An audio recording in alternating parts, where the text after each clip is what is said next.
Hi, everyone. Thank you so much for coming to this conversation about Lila, the new novel that was written by Rose Ross, my grandmother. So our author, Rose Ross, was born in a displaced persons camp in Germany just after the end of World War II.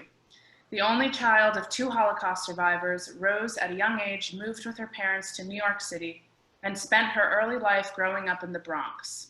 The stories of her parents, other survivors, and the second-generation children she grew up with was the motivation for her debut novel, Lila. She lives in Delray Beach, Florida. For me, however, this short biography does not do my Nana justice.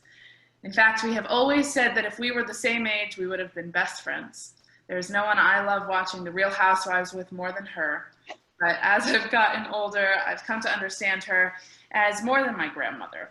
And as she shared her history and that of her parents with me, I'm amazed more and more with each passing moment with her talent and her kindness, her resilience, and her humor. She is one of my biggest role models and proof that it is never too late to tell your story. So when she asked me to facilitate this discussion and talk with her, it was a pleasure. And we've spent the past few weeks talking really in depth about the book, talking about you and your parents' history. And it's been such a wonderful experience for me. And I feel like if we didn't know each other well enough already, we really know each other now. So I'm in Vermont. We have people from all over. You're in Florida. In Delray. And the sun is still shining. Poppy's there, but you're hiding him. Yes, he's not allowed in front of the camera. Yeah, I'm sure that's where he'd like to be, though. Okay, so I want to begin our talk by reading the author's note that you start the book with. So here it is. I have learned since becoming a writer that there is a fine line between truth and fiction. This story is both, and one that has been with me for a long time. Growing up is at best complex. Growing up as children of Holocaust survivors is even more so. Some second-generation children were able to escape the shadow of their parents' suffering. For others, their parents' experiences led them unknowingly into an early maturity. So something that strikes me about this author's note, and when I read the book, I was expecting a Holocaust novel. And this book is not that. I think this book is a coming-of-age story. It's really a slice of life story. And that author's note and the fact that you start the book with it, I think automatically includes everyone. And, you know, kids grow up with their parents' shadow. I think that's universal. And this book, because of the background of your parents, is specific, but it relates to everybody. So were you surprised by, when people started to read the book, how many people identified with it and how many people, you know, felt like they saw themselves in it?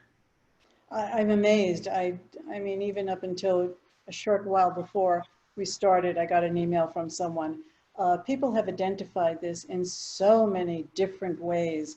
I first have to say that by your reaction to the book, that kind of changed everything for me, because it was never meant to, in my mind, being a Holocaust novel. It was about coming of age. Right. And one that reaches out to everyone, no matter what your background is. Mine just happened to have had my parents that were survivors. But your insight into the book took me to another perception of the book. And what I have found in the short time that it's been out there, people are relating it to it in ways that I just never imagined.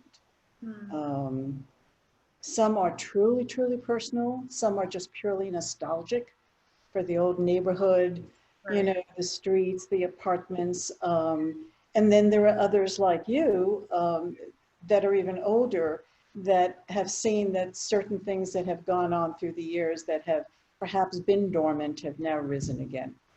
Right, absolutely. And I mean, I was born in the 90s. Obviously, I'm 2 generations below you. And I think this book, I read it for the first time in, I think, late April, early May of this year during COVID.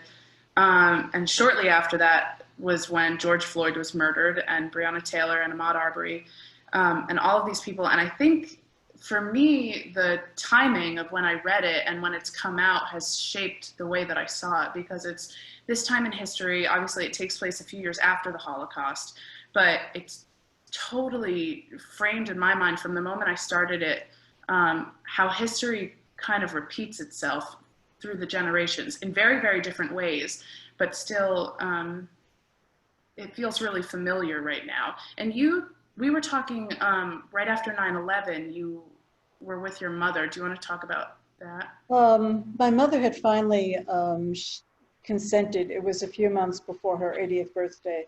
And, you know, as my friends and family know, my mother was always very, very private and quiet about her experiences during the war and before. She finally consented to me that she would let me record some of her memories as best as she could remember them. Right. And I was there, I think maybe a week and a half, 2 weeks, I'm not quite sure, but on the morning of 9/11, that was my last day, and we were going out for breakfast, and while I was waiting for her to get ready, I put on the TV. I was watching the news, not really, I was packing, but all of a sudden I heard the screams and the newscaster speaking in such a way that it just made me stop what I was doing, and I turned, and I thought I was watching a trailer for some horror film. It was horrific, and I couldn't speak. And the next thing I knew is that I felt my mother standing next to me, grabbing onto my hand. And we stood for a few minutes, and then we sat down, and I cried nonstop. She did not shed a tear. We were in total silence. And I don't know whether we sat there for an hour. I don't know whether it was for 2 hours. But I remember that she grabbed my hand again, and she just looked at me, she turned to me, and she said, "Nothing has changed. Nothing ever will change." And in my heart, I knew that her disappointment was so great. I knew that that was the day she chose to leave and to die. And she did. She died 7 months later. And I was not surprised at all. She was never the same after that. How old was she when she died? She died, her birthday is March 11th, and she turned 80, and she died on April 15th. So. Yeah, and I mean, it must be so fascinating to watch, to hear those stories, to watch her go through that. And then as a child, also, so much of Lila is about you digesting their stories. Yeah.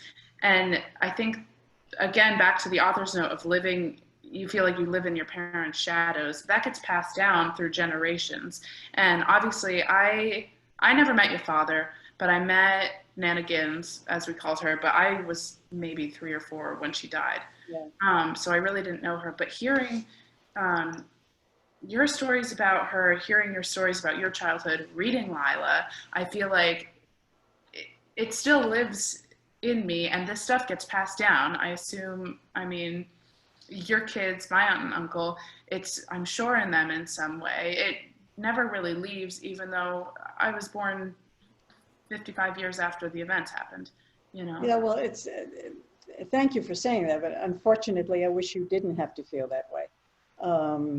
Yeah, the stories, the neighborhoods, I said before, growing up in a neighborhood in the 1950s, if you were in any city, it was filled with life. It was filled with lots of different immigrants. Everything was very rich and very exciting, but there was also a darkness, and the darkness was because of the backgrounds and the stories. Every time an apartment door closed, you never knew what was going on in there, you know?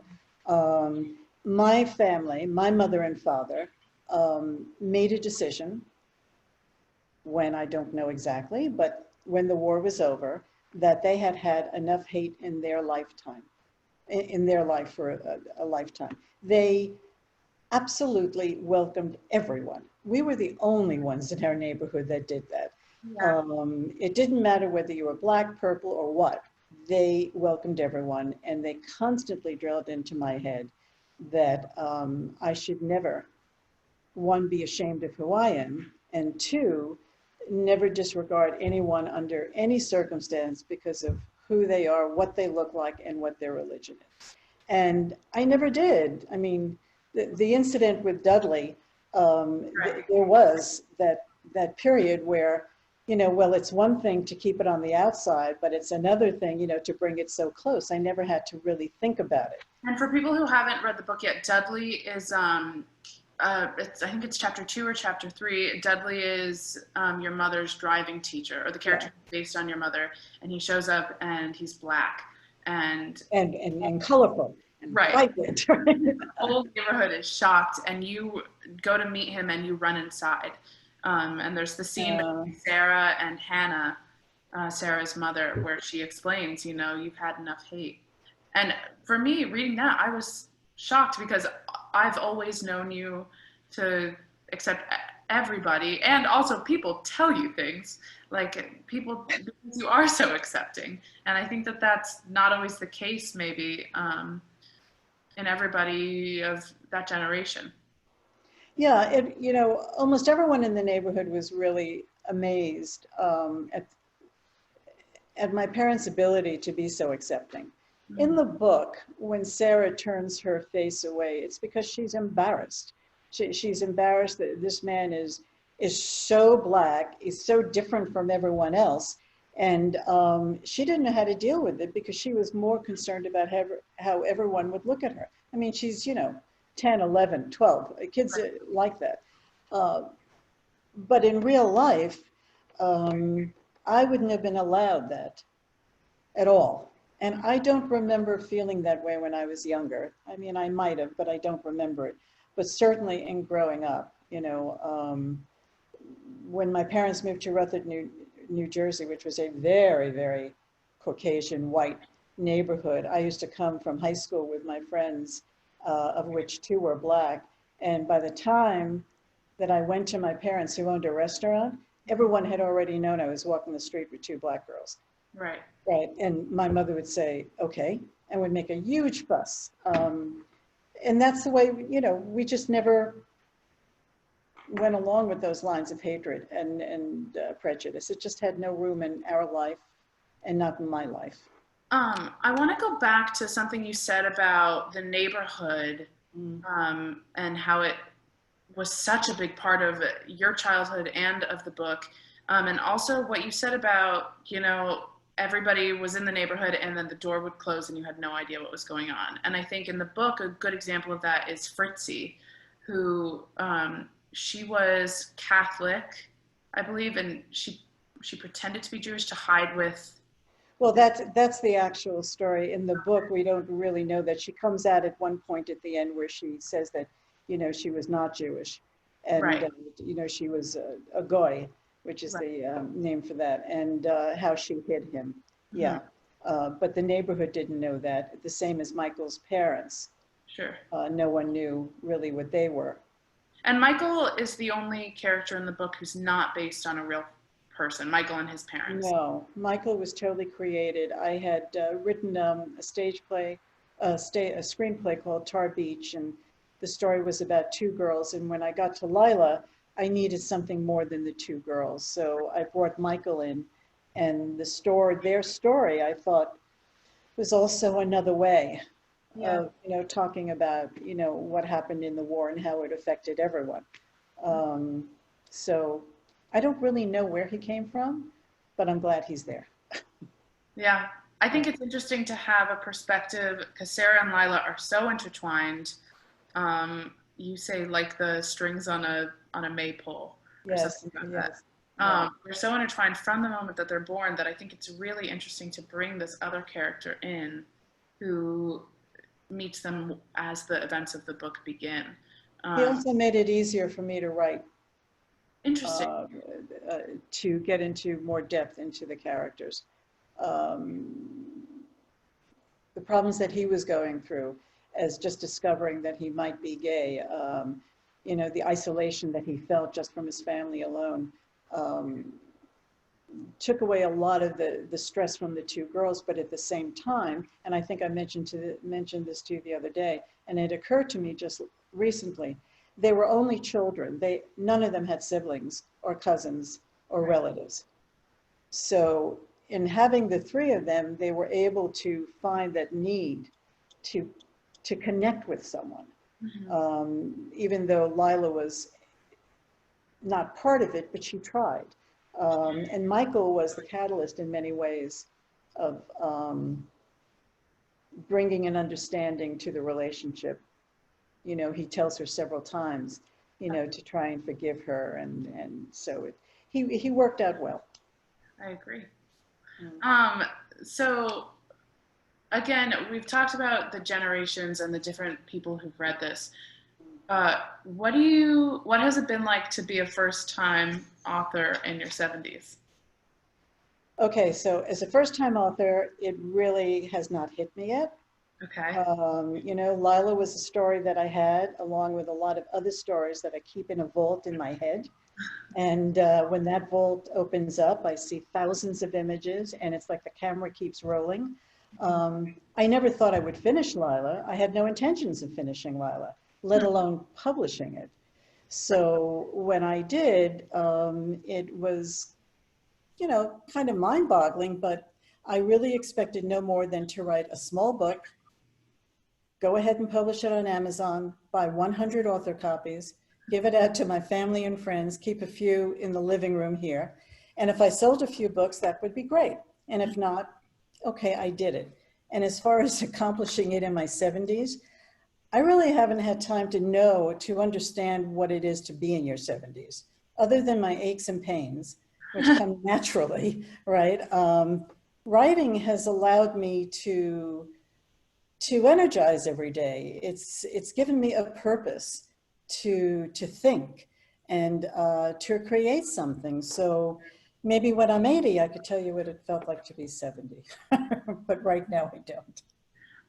Do you feel like there was a reason that you needed to write this book now, or a reason that it came up so many years later? Because I know in 2018, you donated a bunch of your parents' Holocaust artifacts to the National Holocaust Museum, I think. It is the memorial part of the museum, and it's a catalog division, which is all digitalized, which now can be used for education. Right. So was there a part of you in the past few years where you felt like it was time to get back into that, or it was time to reinvestigate that background, or why now? Well, the box came first, the donation came. I mean, I've been writing the story. I've been writing, you know, about my parents, about growing up for a long time. And then we have all these documents and photographs in a box that sits on a shelf that, you know, goes from one apartment to one house and another. My mother would never consider, you know, talking to the Spielberg Foundation or anything like that. So it was always private in a box. I wanted something better for it. And then and Amy Rubenstein, a curator for the museum collection, wrote an article asking people in Florida to donate. And so I said, oh, now I can get that box down. And she came and we talked, and it found a home.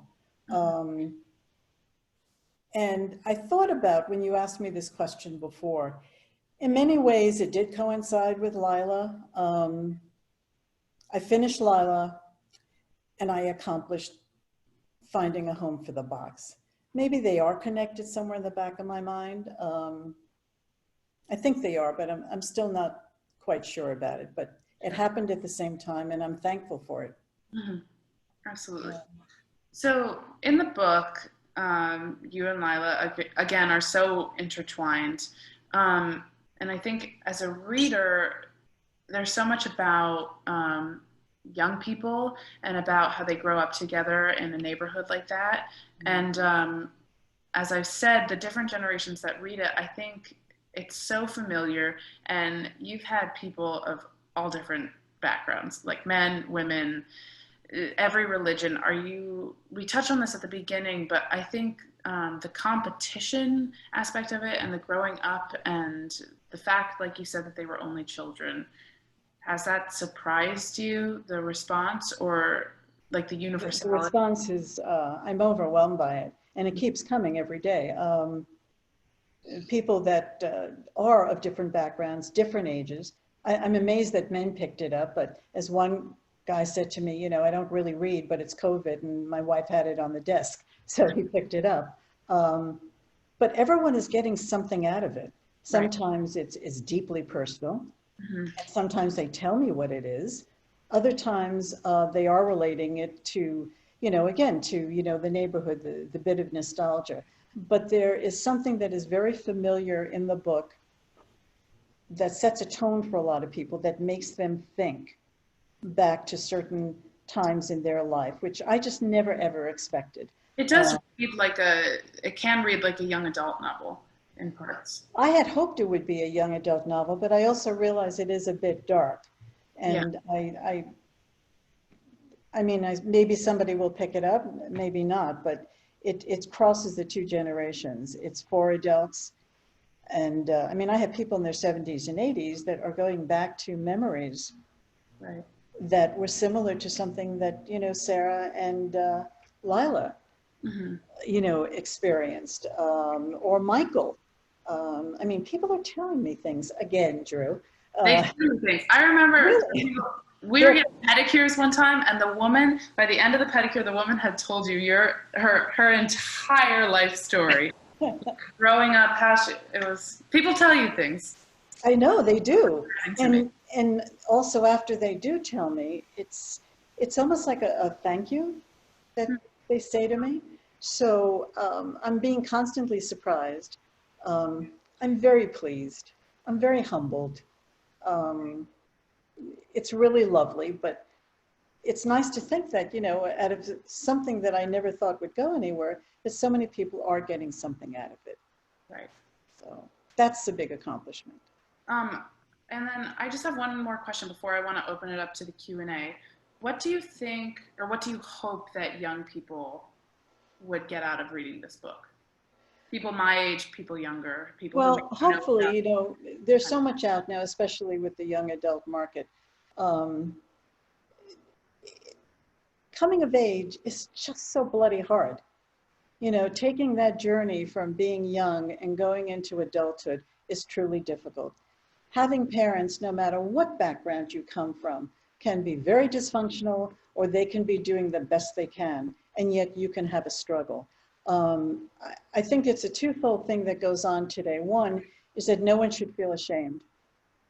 You know, hopefully, you know that you need to have someone to talk to, or realize that it happens to others. What the generation today does not have, they don't have that experience, the technology of today, between the computer and videos and cell phones, it's explosive. Yeah. A young person today, I would think, has to feel so much more guilt than we did when I was growing up, or that Sarah and Lila experienced. It's tragic. And I don't know if they can get away from it, because social media doesn't help. The young people should never blame themselves for their parents' acts. They should try and move ahead as best they can. And that they're just not alone. It's happened before and will always continue to happen. Right. But hopefully they could work it out a little bit better. I don't know. A little bit less alone by reading the book. Yeah. Great. Okay, so I'm going to open it up to Q&A. Let's see what people want to know. Okay, Beatrice Winner wants to know, do you think Lila and Sarah's friendship would have been different without the background of the Holocaust? No, I just think it's who they are. I think it might have, you know, on different levels, it might have been more intense, because Lila was certainly from a dysfunctional family, would have given anything to have Sarah's family. Right. You know, so therefore the jealousy and the competition was even more so. I think if in regards to during a wartime period, war affects everyone. It doesn't matter who you are. So I think it just transcends generations. It just happens all the time. Let's see what else. Rivka Kreider wants to know if it's true, as for many novelists, that your book is based on real life. Did writing Lila change your understanding and or feelings about the events of the individuals you wrote about? Well, yes and no. The gracious and mature part of me would like to say yes, that I would be much more open. But I think there are some things that are just basically human nature. I think if you're hurt enough, sometimes it's really hard to forget. I don't know if Sarah were to meet Lila again, maybe she would hug her and embrace her, and maybe she wouldn't. Right. Let's see. Steele Krause says, this story reads so movingly through dialogue. Can you comment on this? Well, I love dialogue, and my first intention has always been to write screenplays and stage plays. I was terribly frightened about writing a book. Dialogue comes very easy for me because I just write the way I think. And that's what I did in this book. It's much more fun. I don't know if there will be a question, but one of the things that did motivate me for this book was Gillian Flynn's Gone Girl. And Gone Girl, when I read it, I said, oh, this is it, because she did it in first person. And the first person is the point of view of each of the characters. And that was a real gift for me. I said, oh, I was so excited when I saw that. And again, that enabled me to write exactly what I was feeling, whether I was 72 or I was 13. Right, absolutely. And hearing the three different voices of Lila, Sarah, and Michael, I think really helps. And also, I mean, it's very cinematic, the book. I think when I first read it, I called you and I said, when is this going to be a movie? Because when you write it. You're going to be my director. Oh, you're my screenwriter. God, I hope you can get better than that. Well, let's get your father in. All right, deal. Pat Schumann wants to know, what do you think your mother would have thought of Lila and of being a published author? I think she really would have been proud of me as a published author. I think she might have been a little upset with me, and maybe even more so about writing the book. She never felt that things like that should be brought out into the open. Again, she was very private, and I don't think she would have agreed with it. Okay, interesting. She would have let me have it a little bit. Really? Oh yeah, but then she would have hugged me and said, you know, when are we going down the red carpet? Let's see what else. Oh, so many more questions all of a sudden. All right. Howard Glenner wants to know, what do you think of the effect of listening and seeing news from all over the world? I think he means with this book in your mind. Well, again, I guess maybe I could kind of, you know, quote my mother, nothing ever changes. I'll leave it at that. Annie Walsh has more of a comment, but it's really sweet, so I'm going to read it.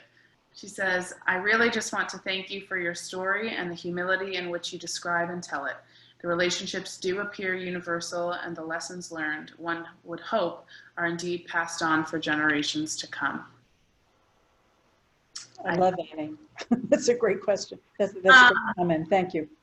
Thank you. Eve Berlin says, was it not uncommon for many Holocaust survivors to have only one child? I guess in your experience in that neighborhood. No, I don't think so. I think mostly those that only had one was because for some medical, they couldn't have more. My mother tried, and my mother couldn't. I think those that were able to give birth had as many kids as they wanted, could.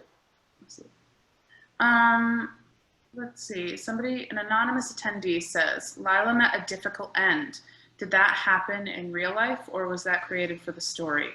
Also, the way the others related to her, and also the others related to her, and was from a great distance. I'm not sure what you're trying to say. Not unlike how some survivors related to the Holocaust. Oh, I think.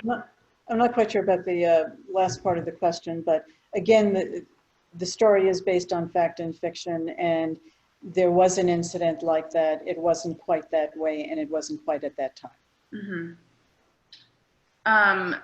Edward Ross wants to know, do you have any advice for authors starting out? Oh, actually, no, because I still don't really think of myself as an author.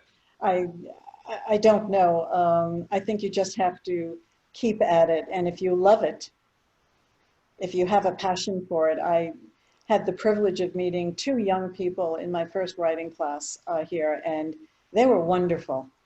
They were just wonderful. You must want to do it. I mean, I could go writing on forever without ever thinking about being published. Right. So just keep doing what you're doing. Let's see what else. These just keep coming. Several people, okay, we have several questions. People want to know, will there be a sequel or a prequel? No. All right. There won't. I very much want to go back to writing the memoir that I was really terrible at about my mother. I think I've learned a lot more. I'd like to have those stories as a series of vignettes. I'd like to clean them up and have them, maybe do something with them. And then I do very much want to continue work on a play I wrote about my mother and I at the movies, because that's where my mother spoke to me about her life. I have a follow-up to that. Do you think that that's where, because I know we've talked about how you and your mother spent so much time at the movies together. Yeah. Do you think that that's where part of that cinematic brain came from? Oh, yes, I do. I'm always filming. Right. I'm always filming. That's where my head is at all the time. And I think it's definitely from growing up with that. Yeah. All right, I think I'm just gonna do maybe 1 or 2 more, and then I think we're gonna call it a day. But Ryan Springer Miller wants to know, were there memories from growing up and your reflection of those memories that at times made you consider not sharing this story? How did you navigate sharing private stories and difficult memories? That's a good question. I guess because of my mother's privacy. Okay. And what a struggle it was for me to grow up without ever knowing anything, I decided I was not going to do that. There are people I choose to tell things to, and there are certainly people I choose not to. But if I'm going to tell you something, it will be the truth. Right. I think people should know them. People should know those stories. I think it's clear in the book. It's a very honest view of that time, I think, and those characters. Thank you. All right. I'm going to end it with something that I think is very true. It's not really a question, but Judy Staber wants to know, or says, I am so proud of my friendship with Rose. This story is so well written. The people live on in my head. Are any of your characters beside yourself still living? Thank you for getting it out there. No. Thank you, Judy. Did you choose to, do you think that was conscious on your part to write the book after people from that part of your life had moved on? No, not really. I mean, there were certain things that I may not have done it years before. Yeah, in a way, probably. Yeah. Okay, I think that's all we're gonna do for questions. Okay, I love you, Drew. I love you, Nana. You have my heart. You have mine. Thank you so much for doing this, and thank you for, I think people have made it very clear how much they love this book, and it's really true, and I feel like I've learned so much from you as a person outside of this book, and reading the book has made it even more so. So thank you for that. Thank you for doing this. It has made the 59 people watching better for it, I'm sure. And Drew, leave the room in one piece. Huh?